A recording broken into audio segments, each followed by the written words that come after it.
welcome to A Book a Day podcast. This is your host Deepak Rana, and this week we are discussing Vandana R Singh's book, The Bhagavad Gita, a life-changing conversation. The book draws a number of valuable lessons from the Bhagavad Gita, which are insightful but at the same time practical for the contemporary reader such as you and I. In the first part of this series, I'm doing a 3-part series. In the first part, we discussed Karma Yoga, which means how we can attain liberation through our actions. And underlying that is really a simple philosophy of finding spirituality in our everyday actions. This part was discussed in the first 6 chapters of the Bhagavad Gita. Now from 7th chapter to the 12th chapter, we find Bhakti Yoga, the path of devotion. And I'm sure this is not really an unfamiliar territory for most of you who are interested in spirituality, because if you see around, especially in religions, this is the most treaded path when it comes to pursuing spirituality. It's about devotion to the divine, to the supreme God. And this is really what happens in this part of the Bhagavad Gita. So what lessons can we draw from that, and how we can pursue this path? All of that we'll be discussing in this episode. So let's start. Let's start with devotion itself. I think if you think about it, this particular action or idea, that of devotion, is another kind of action, right? It's not just anything other than karma or action.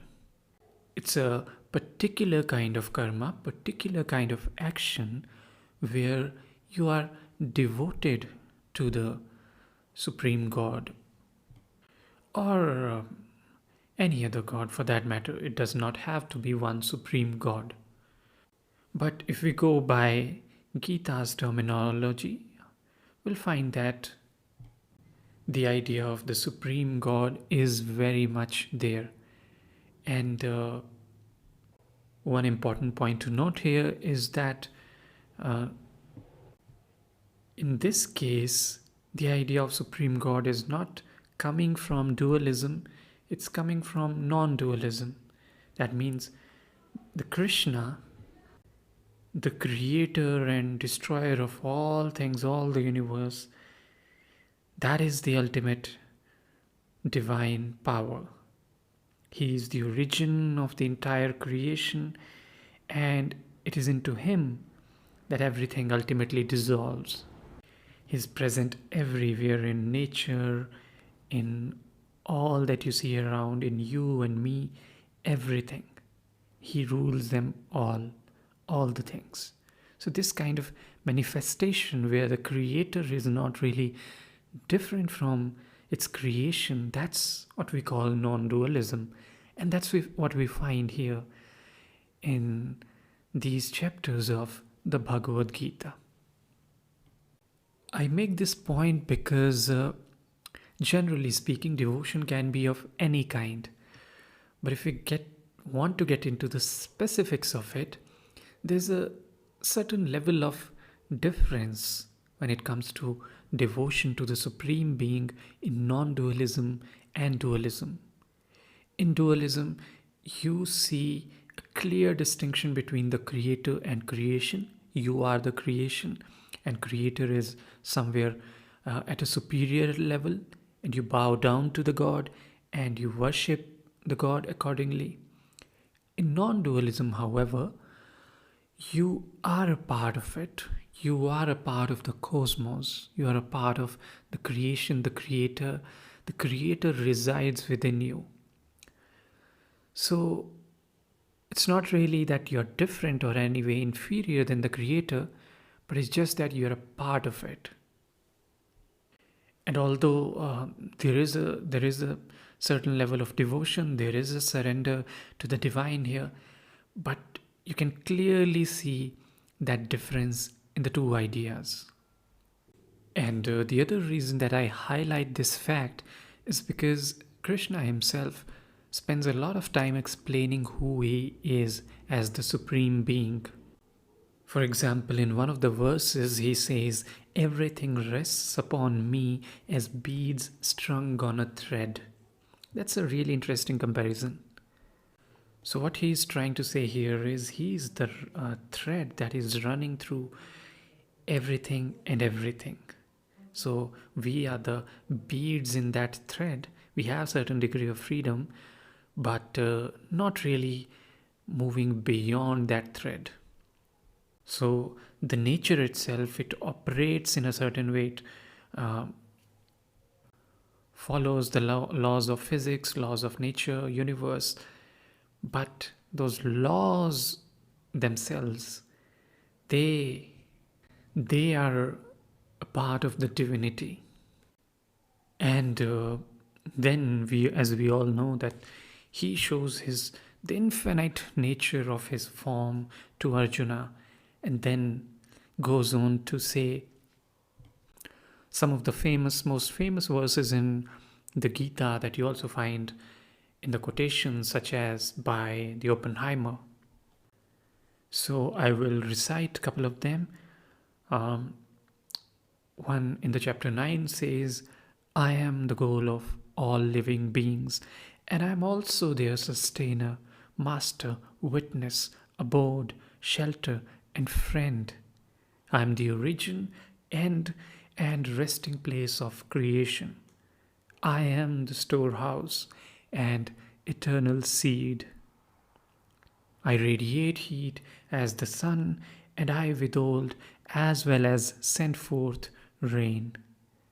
I am immortality, and I am death personified. O Arjuna, I am the spirit, and I am matter." So that last line really tells you about the non-duality, that the underlying thing between spirit and matter is the divinity of Krishna.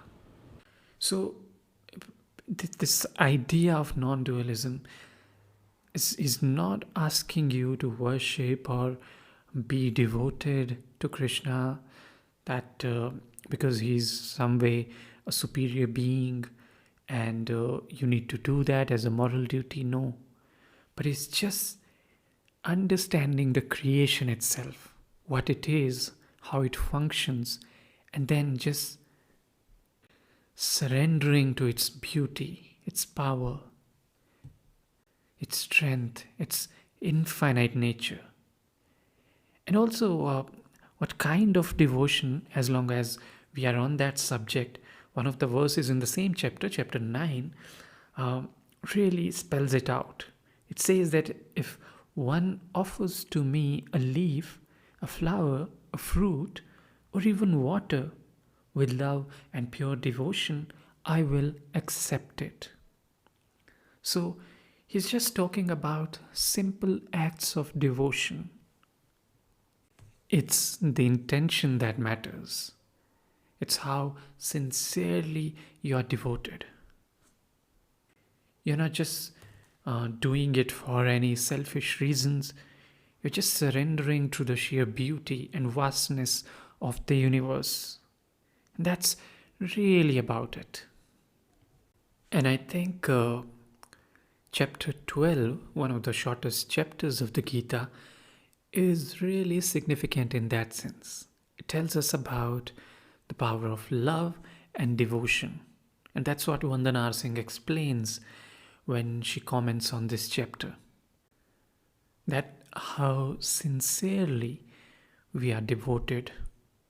And we may come from different cultures, we may have different forms of worship, but the fact that we are sincerely devoted with love and affection, that's really crucial. And then I think one of the most interesting theological points also comes in this chapter, where Arjuna asks Krishna about what kind of devotees God prefers, or what's probably a better path to seek God. Because some people devote themselves to an invisible God, whereas there are some who find God's manifestations, physical manifestations, and then they worship that. And that's really, really an interesting question in theology. So, in this chapter, Krishna recognizes the challenge. He understands that worshipping the unmanifested form can be a challenge for the devotees, and therefore, uh, focusing on this human or personal form of God, that path of devotion is probably easier to sustain in this world. But that doesn't mean that he's discriminating between the two kind of followers, two kind of devotees. It's just the practical aspect of it. The physical manifestation will eventually take the devotee to the supreme power, which is not really the physical, only the physical manifestation of it. It goes much beyond that. But in order to get there, you need something, you need some kind of thread to hold on to, and then you get there eventually. So that's the point he's making here. But as I said, he's not discriminating, and what he's essentially asking here to worship or devote your attention to the God without distraction and with just single pointed focus. That's the kind of meditation we are talking about here. And then towards the end of this chapter, there are 3 verses which I would narrate now that really talk about how to worship the God. So let me recite those verses. Fix your mind on me alone and surrender your intellect to me. Without doubt, this way you'll always live in me. O Arjuna, the conqueror of wealth, if you are unable to steadily fix your mind on me, then constantly practice restraining the mind from worldly affairs. This way you will develop a desire to attain me. If you cannot practice remembering me with devotion, then just try to work for me. Thus, performing devotional service to me, you shall achieve perfection.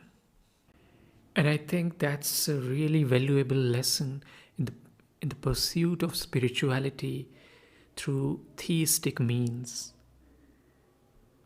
That's exactly how you pursue this path if you're having troubles following your religion or practice spirituality.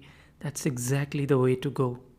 What he's asking you to do as a worshipper, as a believer, as a devotee, is to meditate upon the Supreme Being, upon the God. And he's asking you to just single-pointedly concentrate on that.